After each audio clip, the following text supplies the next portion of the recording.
வணக்கம். இன்னைக்கு விநாயகர் சதுர்த்தி ஸ்பெஷல் பாயாசம் தான் எப்படி பண்ணுறதுன்னு பார்க்க போகிறோம். வாங்க பார்க்கலாம்.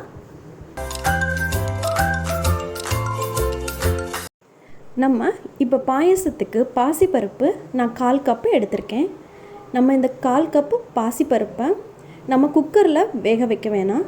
நான் இதை நம்ம பேனில் ஃபஸ்ட்டு இதை ரோஸ்ட் பண்ணிக்கலாம். லோ ஃப்ளேமில் வச்சுக்கோங்க. பேனில் பாசிப்பருப்பை ரோஸ்ட் பண்ணும்போது லோ ஃப்ளேமில் வச்சு அந்த ஸ்மெல் நம்ம ரோஸ்ட் ஆயிடுச்சுனால இந்த பாசிப்பருப்போட ஸ்மெல் வரும். ரோஸ்டான ஸ்மெல் வரும்போது நம்ம அடுப்பை சுவிட்ச் ஆஃப் பண்ணிடலாம். நம்ம லோ ஃப்ளேமில் வச்சு இது மாதிரி கண்டினியூஸாக நம்ம ரோஸ்ட் பண்ணிகிட்டே இருக்கணும். நல்லா ரோஸ்ட் ஆனதுக்கப்புறம் நம்ம பாத்திரத்தில் இதை மாற்றிடலாம். நம்ம இந்த பாசிப்பருப்பை வேக வைக்கிறதுக்கு குக்கர் யூஸ் பண்ண போகிறதில்ல, பாத்திரத்திலே தான் நம்ம வேக வைக்க போகிறோம். இப்போ இந்த பாத்திரத்தில் நம்ம ரோஸ்ட் பண்ண பாசிப்பருப்பை சேர்த்துக்கோங்க. இப்போ இந்த பாசிப்பருப்பை நம்ம வேக வைக்கிறதுக்கு தேவையான அளவுக்கு தண்ணி சேர்த்துக்கலாம். பொதுவாக எல்லோரும் நம்ம குக்கரில் தான் நம்ம பாசிப்பருப்பை வேக வச்சு நம்ம அதை பாயசத்துக்கு யூஸ் பண்ணுவோம். நீங்கள் இது மாதிரி பாத்திரத்தில் இந்த வாட்டி இது மாதிரி ட்ரை பண்ணி பாருங்கள். சுவை ரொம்ப அதிகமாகவும் அதோட இது ரொம்ப சுவையாகவும் இருக்கும். மறக்காமல் இந்த கணேஷ் சதுர்த்திக்கு இது மாதிரி பாயசம் செஞ்சு பாருங்கள். இப்போ அடுத்து நம்ம என்ன செய்ய போகிறோன்னா அரைக்கிறதுக்கு, இந்த பாயசத்துக்கு அரைக்கிறதுக்கு ஒரு 6 முந்திரி எடுத்திருக்கேன். இதை 15 நிமிஷத்துக்கு நீங்கள் தண்ணியில் ஊற வச்சுக்கோங்க. 15 நிமிஷம் முந்திரி ஊறினதுக்கப்புறம் அதோட நம்ம மிக்சியில் தேங்காயும் சேர்த்து தான் அரைக்க போகிறோம். நான் 3 பெரிய பீஸ் அளவுக்கு தேங்காய் எடுத்திருக்கேன்.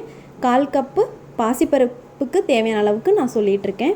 இப்போ இதுக்கு இந்த தேங்காயும் முந்திரியும் ரெண்டும் சேர்த்து ஒன்றா நல்லா நைஸாக தேவைன்னா நல்லா தண்ணி ஊற்றி நல்லா நைஸாக அரைச்சிக்கோங்க.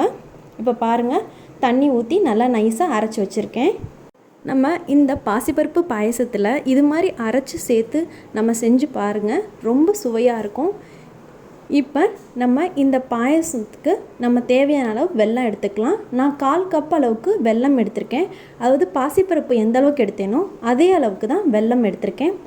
இப்போ பாருங்கள், பாசிப்பருப்பு 3/4 அளவுக்கு நல்லா வெந்திருக்கு. இப்போ பாருங்கள், நல்லா பாசிப்பருப்பு வெந்துருச்சு. இது மாதிரி இருக்கும்போது நம்ம எடுத்து வச்சுருக்க 1/4 கப்பு வெல்லத்தையும் சேர்த்துக்கோங்க. இது எல்லாமே மீடியம் ஃப்ளேமில் வச்சே செய்யுங்க, ஹை ஃப்ளேமில் வைக்காதீங்க. இப்போ வெல்லம் சேர்த்ததுக்கப்புறம் நல்லா மிக்ஸ் பண்ணிக்கோங்க.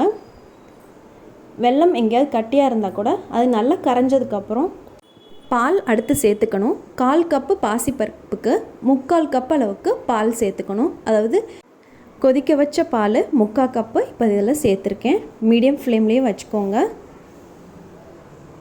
இப்போ இந்த பால் சேர்த்ததுக்கப்புறம் பால் ஒரு கொதி வந்ததுக்கப்புறம் நம்ம அரைச்சி எடுத்து வச்சுருக்கோம்ல, தேங்காய் முந்திரி சேர்த்து அரைச்சி வச்சுருக்கத நம்ம இதில் சேர்த்துக்கலாம். இது சேர்த்ததுக்கப்புறம் இதுவும் ஒரு வாட்டி கொதி நல்லா வந்ததுக்கப்புறம் நம்ம அடுப்பை ஆஃப் பண்ணிட வேண்டியதுதான். இந்த 1/4 கப்பு பாசிப்பருப்புக்கு 3/4 கப் அளவுக்கு பால் எடுத்தால் போதும். இப்போ பாருங்கள், ஒரு கொதி நல்லா வந்துருச்சு. அதாவது தேங்காய் முந்திரி சேர்த்ததுக்கப்புறம் இப்போ நம்ம அடுப்பை ஆஃப் பண்ணிவிட்டு பாயசத்துக்கு ரொம்ப முக்கியமான சுவையான நெய், இப்போ நெய் நல்லா சூடானதும் தேவையான அளவு முந்திரி சேர்த்துக்கோங்க. விருப்பம் இருக்கவங்களுக்கு திராட்சையும் சேர்த்துக்கலாம்.